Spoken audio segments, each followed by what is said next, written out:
একটা অফার দিয়েছিলাম জমিয়ে ছেলেদের একটু senior table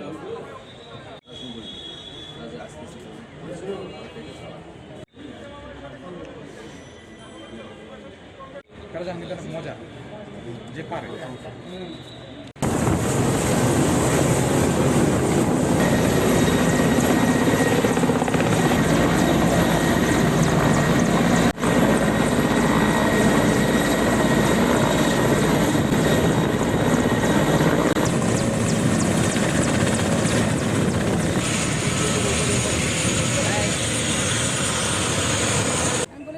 sir please ready sir.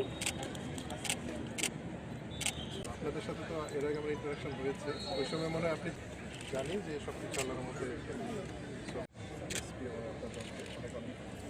সম্মুখের একটা আয়োজনের মাধ্যমে ঠিক আছে। আপনাদের অনেক অনেক ধন্যবাদ। আপনারা